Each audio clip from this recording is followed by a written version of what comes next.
지금 현재 소형 아파트에 관심이 높아진다라고 얘기하는 것들은 우리의 체력이 많이 떨어졌다는 얘기가 되고요. 그럴 것으로 보여지지 않다라고 제가 다시 한번 언급을 했지만 대외 변수의 영향도는 어느 누구도 예상할 수가 없다.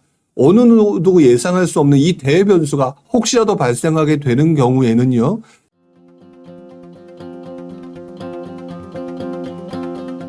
첫 집, 내 집 마련 경기도서 최다. 서울은 너무 비싸서 신도시로 가겠다. 즉 무슨 말이냐. 지금 현재 서울의 중심부가 오른다라고 했을 때 들어갔던 사람은요. 충분히 들어갈 수 있는 능력 있는 사람들이죠. 그러면서 사람들이 분위기가 살아나니까 주변부에 있는 다른 분들이 몰려들어오게 되시는 분이 있고 그 몰려들어오시는 분 중에 상당수가 돈이 부족하니까 서울이 너무 비싸니까 신도시로 넘어가고 있다라는 얘기는요.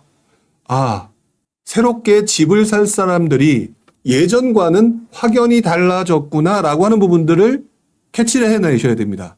자, 물론 이것만 하나만 있으면 안 되겠죠? 또 하나를 생각해 봐야 되는데 여러 기사들이 나옵니다. 서울 소형 아파트 청약 열기 뜨거워졌다. 국민 평수를 앞질렀다. 작은 집 인기 쑥. 중대형은 부담. 전용 60평방미터 이하의 소형 평형에 눈 돌리는 수요자들. 이 기사가 나옵니다. 이게 무슨 말을 의미하는 걸까? 첫 번째, 서울 소형 아파트 경기도로는 가기 싫다라고 하는 분들 세상에 굉장히 많죠. 차라리 그럴 바에는 차라리 서울에 있는 소형 아파트를 사겠다. 돈이 없으니까 나타나는 현상이고 역시 서울이 좋다라고 하는 기준점이 있으니까 그렇게 하시는 분들이 늘어난다. 그러면 본질은 뭘까요? 서울 아파트가 오른다가 중요한 게 아니라 서울 아파트를 사는 사람들이 돈이 없다라는 얘기가 될 수도 있습니다. 실제로 제가 경험해 본 바에 의하면은요. 소형 아파트가 유행을 겪는 시기가 언제인 줄 아십니까? 여러분들은 본능적으로 84가 좋냐 59가 좋냐라고 얘기를 하게 되면 아마 90% 이상이 84가 좋다라고 얘기를 할 겁니다. 84가 좋다라고 얘기하는 사람들이 59 이하로 가게 되는 경우는 결국에는 대체제를 찾는다는 얘기가 될 텐데 대체제를 찾는 그 원인이 뭐냐라고 얘기했을 때 너무 긴 시간 동안 상승장이 진행되고 가격이 오름으로 인해서 이제 이것들을 사기가 쉽지가 않다. 바꿔 말하면 여러분들의 주택 구입 부담이 상당히 늘어났다는 얘기가 되겠죠. 그렇기 때문에 자연스럽게 소형 평형이 인기가 있는 시기를 보게 되면은요. 항상 상승장 후반이거나 침체장인 경우에 나타나는 경우, 그러니까 하락장이라고 표현되는 그 바운더리 내에서 나타나는 경우가 상당히 많습니다. 이게 어떻게 보면 리스크라는 거죠. 지금 현재 시장 상황, 거시경제적인 상황을 보게 되면은 아직까지는 리스크는 존재하지만 크게 문제가 되는 상황은 예전과 같지는 않습니다. 예를 들어서 예전에는 금리를 지금도 뭐 금리는 많이 올라갔지만 금리가 되게 많이 올라가는 상황이 발생되거나 하기에는 지금 경기 침체 상황이 문제가 되죠.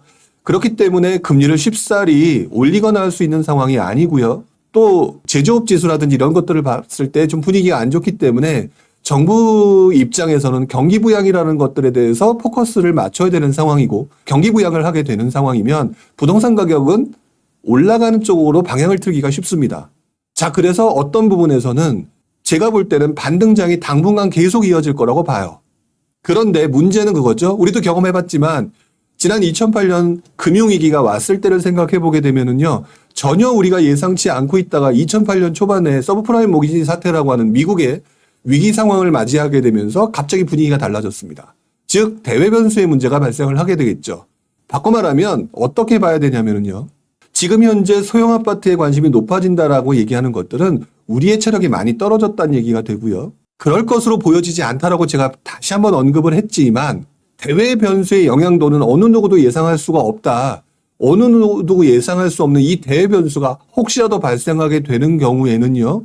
지금 피가 붓고 있는 분양권 시장, 소형 아파트로 몰려가고 있는 많은 사람들, 이런 사람들, 근데 그 사람들이 조금 연끌을 했다라고 얘기했을 때는요, 그 시점에 무너지는 사람들이 바로 이 사람들이 무너진다라고 얘기를 하는 겁니다.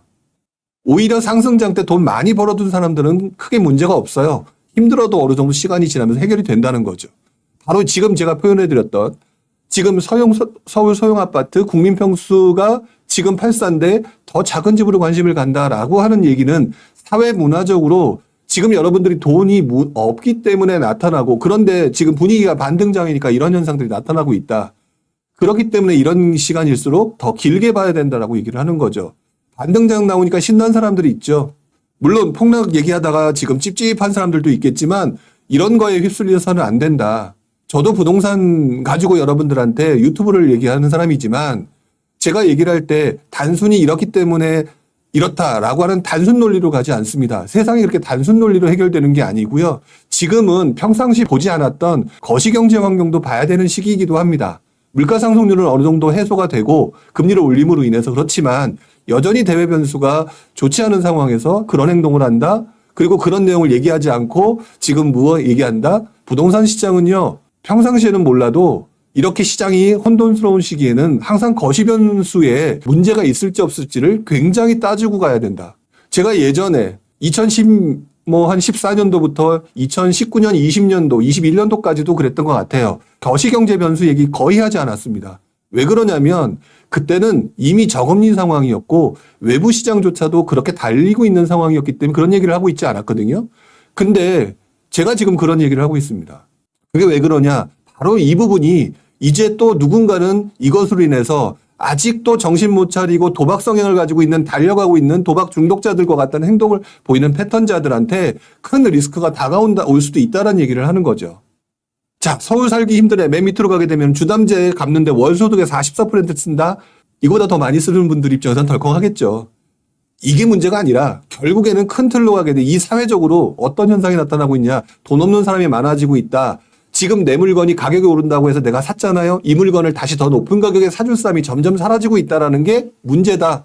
자, 그런데 그 밑에서 두 번째 2억짜리 아파트 2,500만 원에 산다. 갭투자들 우르르. 갭투자들이 무너지는 시기가 이 시기입니다. 왜 그런 줄 아시나? 여러 번 얘기를 했던 것 같아요. 갭투자가 유행하고 그다음에 안정적으로 운영되는 시기는 침체장이 어느 정도 이어지고 전세 가격이 한참 오르고 난 직후에 나타나는 현상이라고 말씀을 드렸어요. 그런데 갭 투자만 머릿속에 알고 있으니까 그냥 갭 작은 쪽으로 계속 들어가는 거죠. 물론 지역적으로 들어갔는데 입지가 좋은 곳이야 이런 분들도 있습니다. 지금 물론 나름대로 고민하고 들어가는 것 같아요. 왜? 화성, 용인 이런 데 들어가거든요. 화성, 용인, 평택 이런 데 들어가죠. 근데 화성, 용인, 평택 중에서도 조금 선별해서 들어갈 필요가 있는 거예요. 왜 그러느냐? 첫 번째, 갭 투자로 들어가가지고 시장이 완화되기에는 아까 리스크가 있다고 그랬죠. 그러니까 길게 봐야 되는 수도 있다라고 하는 부분을 봐야 되고요. 자, 이런 부분들 여러분들 잘 생각을 해보셨으면 좋겠어요. 제가 화성, 용인, 평택 나쁘지 않습니다. 근데 지난주에도 얘기했죠. 화성, 용인, 평택이 나쁘다가 아니라 똑같은 동네에서 누구는 돈을 벌고 누구는 돈을 잃는다라고 얘기를 했죠. 그 잃는 사람들이 시장의 흐름 속에서 타이밍을 놓쳤기 때문에 그런데 제가 볼 때 지금의 그 타이밍은 아니다. 라고 말씀을 드리는 거죠. 그리고 또 이런 말도 말씀을 드렸습니다. 제가 투자를 해보니까 돈을 많이 버는 시기는 그 타임이 적절하게 맞았을 때 그것들을 한꺼번에 많이 버는 거지 꾸준히 조금씩 돈을 벌면서 매번 뭐 월급 받듯이 그렇게 가져갈 수 있는 게 아니더라. 그래서 전업 투자가 어려운 것이거든요. 자, 이런 부분들을 여러분들이 꼭 기억해 주셨으면 좋겠다. 항상 밸런스를 가지고 시장을 봐야 된다라고 말씀을 드려요.